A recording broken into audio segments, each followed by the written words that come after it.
Le journal politique, présenté par Laura Sahin. Bonjour à tous et bienvenue dans votre rendez-vous de la mi-journée. Aujourd'hui, j'ai le plaisir de recevoir Jérémy Bacchi. Bonjour. Bonjour. Vous êtes sénateur des Bouches-du-Rhône, secrétaire départemental du Parti communiste Trest. Merci à vous d'être dans les studios de Radio JM. On va commencer en local, évidemment. Vous avez tweeté le 3 mai dernier « Indignation et colère après la dégradation de la stèle rendant hommage aux martyrs de l'école de la Verdière à Marseille. Honte à ceux qui ont commis cet acte et à ceux qui font semblant de ne pas voir le retour de l'antisémitisme ou qui refusent de le dénoncer clairement ». Fin de citation. De qui parlez-vous quand vous parlez de ceux qui ne veulent pas voir le retour de l'antisémitisme ? Très globalement, de toutes celles et tous ceux qui, à longueur d'interviews, à droite comme à gauche d'ailleurs, essaient de minimiser, tendent à minimiser un retour de l'antisémitisme, un retour post-7 octobre, mais pas seulement.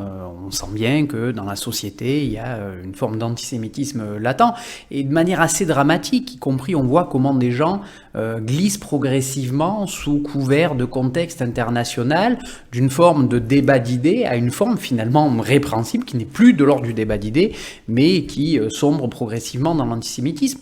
Et je crois que notre rôle de dirigeant politique, encore plus à gauche, c'est de pouvoir leur dire stop à un moment donné, assez fermement, en disant maintenant ressaisis-toi, voilà, tu es en train de dériver progressivement et c'est plus acceptable. Et cet acte immonde, les enfants, la Verdière, quand on connaît l'histoire de la Verdière, c'est d'une ignominie sans nom, et je crois que ce genre de choses ne peuvent pas exister, et si malheureusement, comme c'est le cas, elles existent, elles doivent provoquer la colère et l'indignation de toute la classe politique, sans distinction d'ailleurs de couleur politique des uns ou des autres.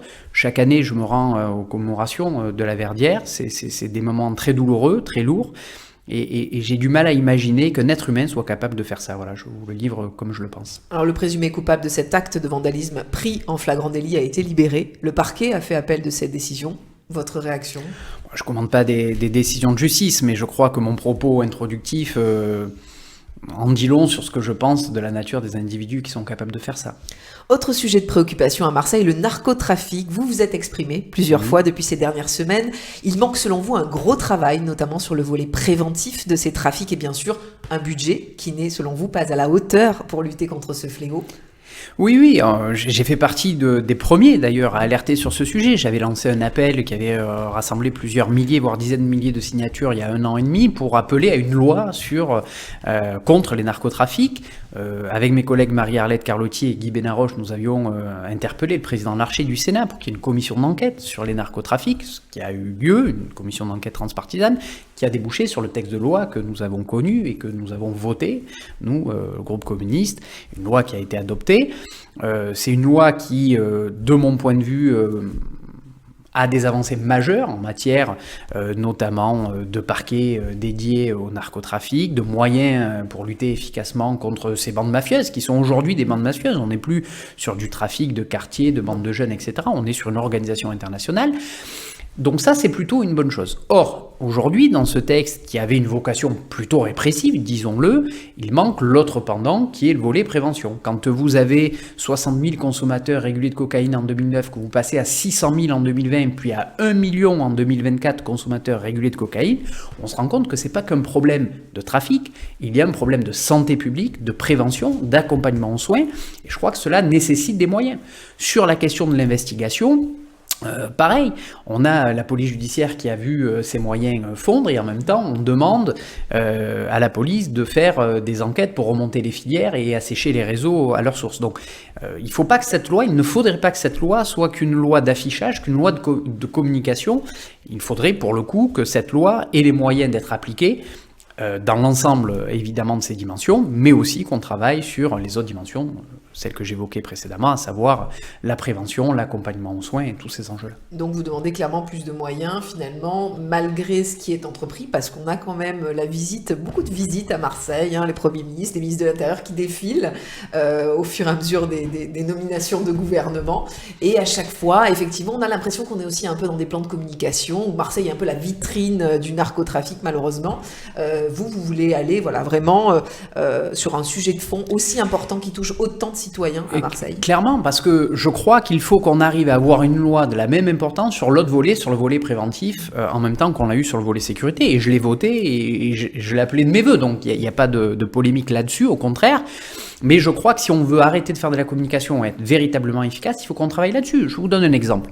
Vous avez la diplomatie française qui, de mon point de vue, doit être beaucoup plus efficace et proactive sur le trafic, contre le trafic de stupéfiants. Vous avez le Royaume du Maroc, qui est un partenaire historique de la France, par exemple, qui est le principal pays producteur de résine de cannabis qui est sur notre territoire. Je crois qu'on a des leviers diplomatiques à activer pour accentuer la coopération entre la France et le Maroc pour lutter efficacement contre cette marchandise qui arrive sur le territoire. J'ai coutume de dire que lorsqu'elle est dans nos quartiers, c'est déjà presque trop tard. Si on l'empêche de rentrer sur le territoire national, on lutte de manière beaucoup plus efficace. Alors on va parler des prochaines élections municipales qui s'annoncent à Marseille d'ici l'an prochain. Nous n'avons pas attendu les sondages pour savoir malheureusement que les extrêmes gagnent du terrain, aussi bien à droite qu'à gauche. Comment les contrer et faire face notamment à une vague bleu marine comme lors des dernières élections législatives ? Écoutez, moi j'observe, j'ai regardé évidemment les enquêtes d'opinion comme tout le monde, que d'une part la gauche progresse dans son ensemble et le printemps marseillais par rapport à 2020 progresse de manière, en tout cas dans les intentions de vote. On verra le jour du scrutin ce qu'il en est, mais de manière considérable puisque c'est un tiers de plus de voix visiblement que le premier tour de 2020. Donc c'est signe à la fois d'un bon bilan, la municipalité, et je crois que ça c'est la meilleure des réponses, parce qu'on a aussi beaucoup de concitoyennes et concitoyens qui se réfugient dans ce vote d'extrême droite, notamment par désespoir ou désespérance, ou avoir le sentiment d'avoir été trahis par les politiques. Or là on voit qu'il y a 6 ans après un enthousiasme qui est plus grand que l'enthousiasme déjà soulevé en 2020, ce qui est plutôt rare en politique, et je tiens à le souligner, ce qui est plutôt une bonne nouvelle. Malheureusement, on voit bien aussi que l'extrême droite semble progresser dans les enquêtes d'opinion, assez légèrement d'ailleurs, puisque de tête ils faisaient 22 ou 23%, ils sont sondés à 26 je crois, donc une légère progression. Et cette progression se fait plutôt au détriment de la droite dite républicaine et traditionnelle qui semble aujourd'hui reculer. Et moi je m'inquiète, je le dis politiquement, que demain le principal opposant de la gauche puisse être l'extrême droite.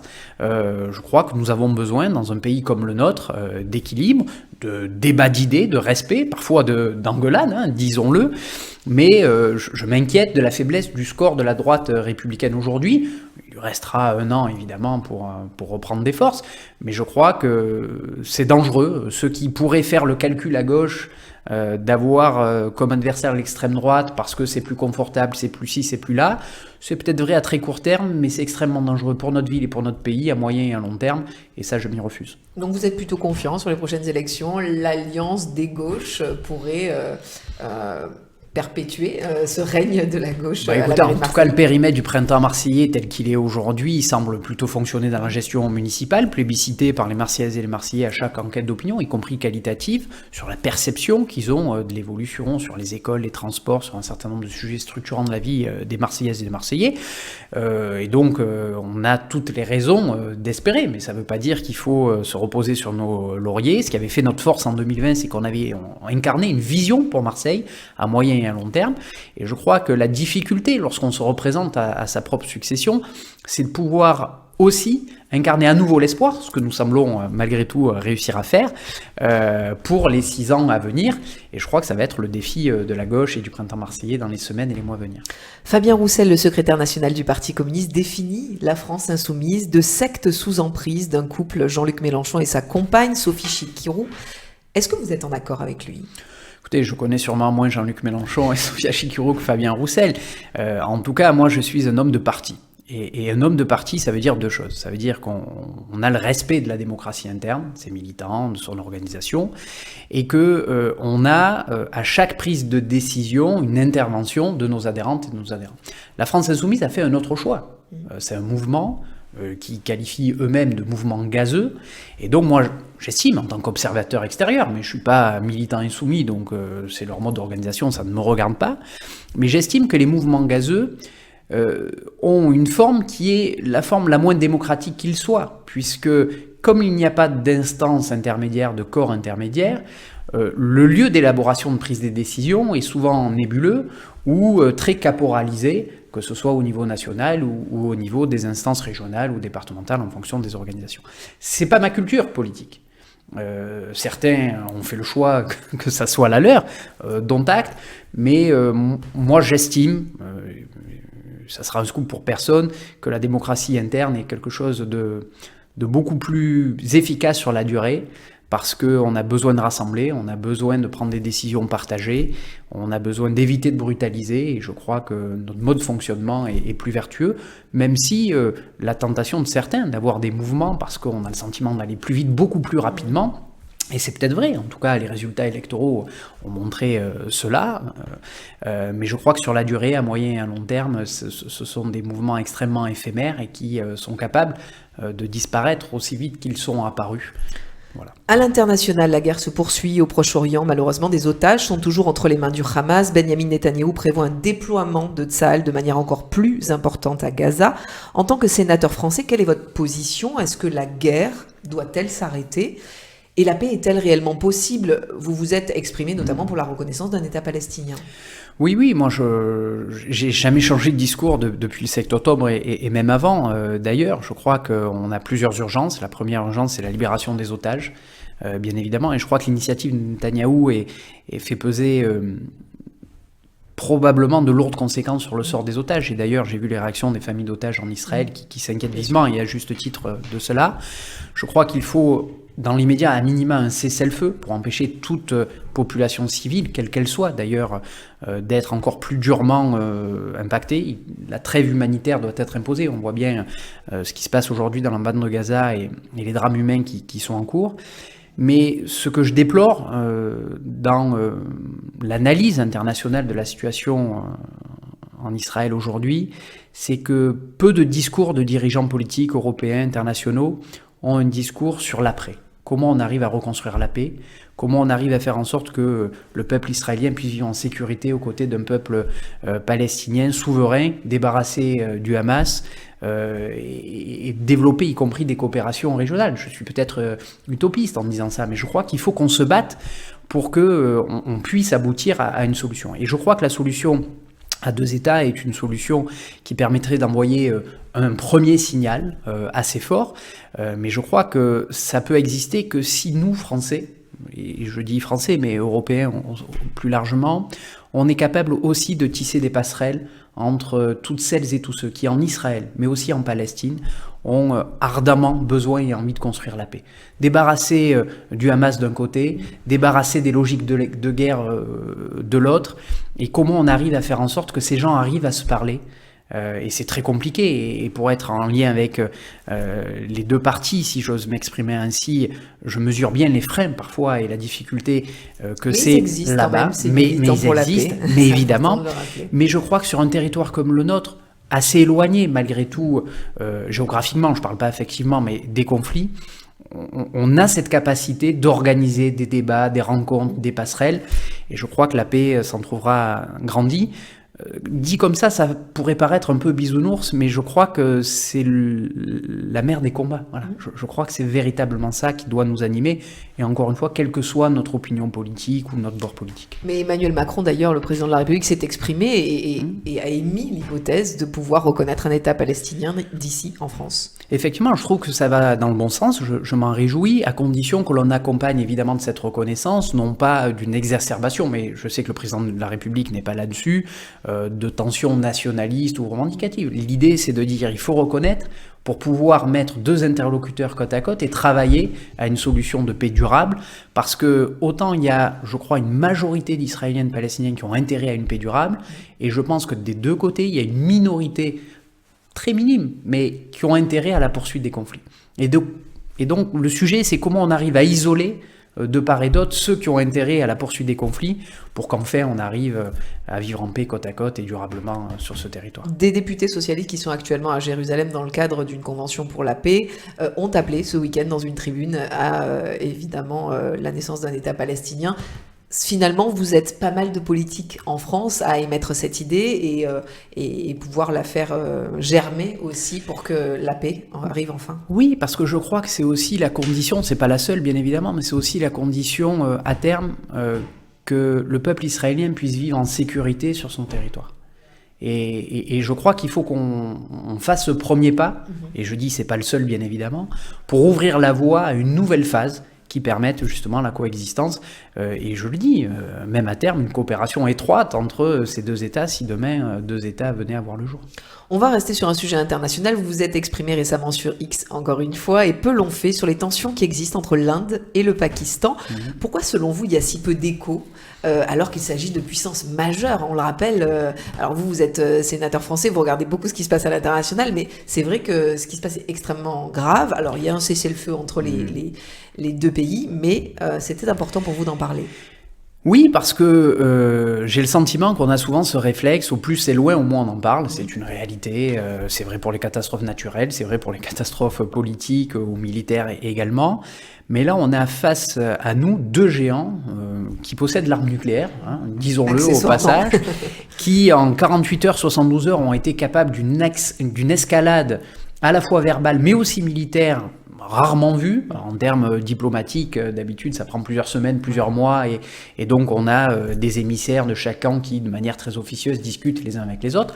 Là on avait plutôt l'impression que personne discutait avec personne et que l'escalade à la fois nationaliste mais aussi militaire pouvait amener au pire avec des puissances qui ont l'arme nucléaire. Et j'ai été assez surpris, et c'est pour ça que j'ai effectivement réagi, de l'absence, en tout cas visible, d'expression des grandes puissances occidentales par rapport à ce conflit-là. Ça ne veut pas dire Comment que... vous l'expliquez, selon vous? Alors, une frilosité, peut-être? Il y a deux hypothèses. La première hypothèse, ça veut dire qu'on avait des émissaires, des diplomates qui s'activaient de manière officieuse pour la désescalade. Si c'est le cas, c'est une très bonne chose et je m'en réjouis. Soit le deuxième aspect, c'est que globalement, les puissances occidentales ont peu de relations diplomatiques avec et à la fois l'Inde et à la fois le Pakistan, peut-être un peu l'Angleterre par rapport à son histoire avec l'Inde, mais ce sont deux puissances qui sont plutôt isolées des puissances occidentales sur la scène diplomatique. Les BRICS avaient un rôle à jouer peut-être plus grand, ces pays, le Brésil, la Chine, l'Inde, l'Afrique du Sud, etc. Et avec le sentiment que pendant que nos regards se tournaient vers l'Ukraine et la Russie, vers Israël et la Palestine d'un côté, se jouait quelque chose de dramatique, potentiellement dramatique, à quelques milliers de kilomètres plus loin, et où personne ne regardait, où tout le monde détournait le regard. Voilà, ce qui m'a permis de faire cette réaction. En tout cas, je me réjouis qu'un cessez-le-feu soit mis en place, en espérant qu'il soit durable et que les tensions retombent. Mais effectivement, c'était un grave danger. On va finir par un peu d'espoir avec la rencontre potentielle jeudi prochain de Volodymyr Zelensky et Vladimir Poutine pour potentiellement un accord de paix. Est-ce que vous y croyez ? Je veux y croire. Je veux y croire tout d'abord pour le peuple ukrainien qui a subi d'énormes pertes civiles mais aussi militaires. Y croire aussi pour la jeunesse russe, parce qu'on a raison de dire que la Russie est l'agresseur dans cette guerre, mais combien de jeunes Russes ont été enrôlés de force pour aller combattre sur le front, déserte, etc. Et donc je pense surtout à celles et ceux qui sont la chair à canon de ceux qui décident de faire la guerre aujourd'hui. Donc il faut évidemment continuer de pousser, mettre la pression sur la Russie. L'Ukraine semble aujourd'hui enclin à discuter d'un cessez-le-feu à long terme et même d'un accord de paix. On verra les termes ensuite de l'accord de paix. Mais je crois qu'il est toujours préférable de discuter avec un cessez-le-feu ou un accord de paix plutôt que de discuter sous les bombes. Et donc si jeudi on arrivait, enfin jeudi globalement, à arracher à minima un cessez-le-feu sur la durée, voire mieux, ça serait une victoire évidemment pour la paix et je m'en réjouirais. Donc on va espérer que la Troisième Guerre mondiale n'est pas pour demain, Jérémy. Non, effectivement, je suis d'accord. C'est un peu, ça fait beaucoup, c'est un peu lourd, pesant. Je suis d'accord. Lourd. Merci beaucoup d'être Merci à vous pour l'invitation. Dans les studios de Radio JM, et vous êtes toujours le bienvenu évidemment pour parler de l'actualité, probablement à la rentrée avec les élections municipales qui pointent le bout de leur nez. À très bientôt. À très bientôt. Pour voir ou revoir cette émission, n'hésitez pas à aller sur notre site internet radiojm.fr, nos réseaux sociaux, Facebook, Instagram, X et notre application Radio JM. Très bel après-midi à tous.